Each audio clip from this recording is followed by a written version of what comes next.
Oh, my dear sinners, thank you for joining me again on this lovely evening. Let's get down on our knees and tell me all that you have sinned, because we are going to talk about Civil War. Mr. Sinister would also appreciate it greatly if you go ahead and share this video, leave me a little something in the comments section below of what you thought about Civil War. Civil War, my dear sinners, without the Civil War we got with Captain America back in 2016. No, times have changed and the social justice warriors are out in full spirit. So that means Mr. Sinister is crawling up to the gates of hell. And let's have some violence. So A24 has released a movie called Civil War, which is definitely not a political movie. But hey, when you got a scene like this in the trailer, oh my goodness. This looks like our next World War III draft right here, ladies and gentlemen. What are we going to do with somebody like that in the war? Honestly, you're about as useful as Gordon Ramsay in an emotional support group. Which, come to think of it, is probably the most sensible thing, and we will all love to see that. So this movie stars Hollywood's actor, Kirsten Dunst. But for the sake of time purposes, we're just going to call her Ginger Plank of Wood, because that's exactly what she is in this movie. Giant piece of wood. And we also have Mr. Thickness Plank of Wood in this movie, because that's all pretty much he is too.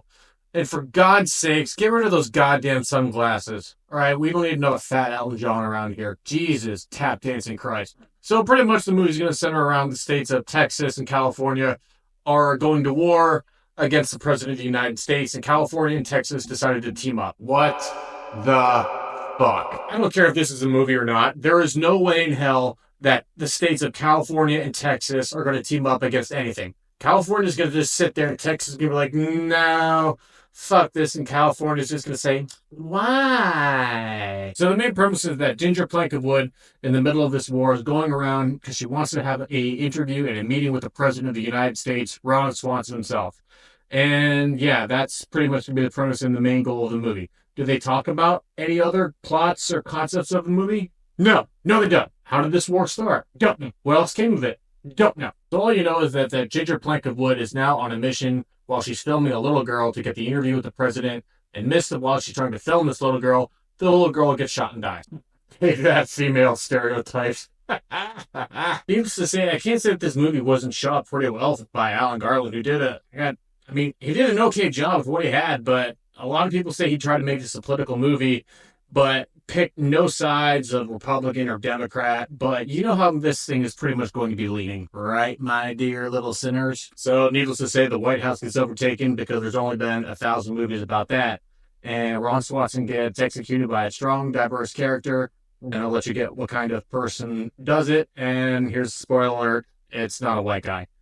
What an absolute dumpster fire. I think Hollywood has always forgotten the main premise of making a movie is to entertain, to give a story, plot, understanding. There is no point or plot to the movie Civil War. There's just none. It takes place about 20, 30 years from now in a world where there's war happening, but they're not going to tell us why, who, did, what, or anything. We're just going to have a bunch of redheads bubble fuck around and have the president get executed. Fuck a doodle do. Here we are.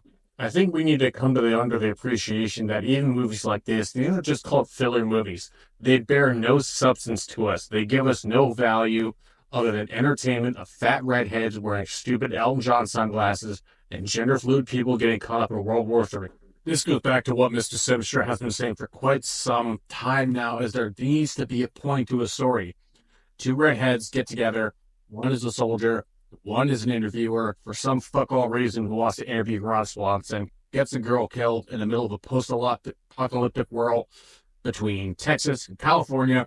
They go to the White House, there's a big shit, and everyone dies. There used to be a time when Hollywood was able to make good movies, but now we live in a world of sequels, prequels, remakequels, and fuck-off equals, where nobody just understands how to make good unheard of movies before. It's almost unheard of. And assuming that Hollywood has failed to understand, and we get shit like this. Maybe one day Hollywood, my dear sinners, will understand what it takes to make good cinematic movies again with good writing and good story details. Until we meet again, my dear sinners, I have to go see a nun about some confessions, and she is kneeling for me in the pew. Take care. No, no, no!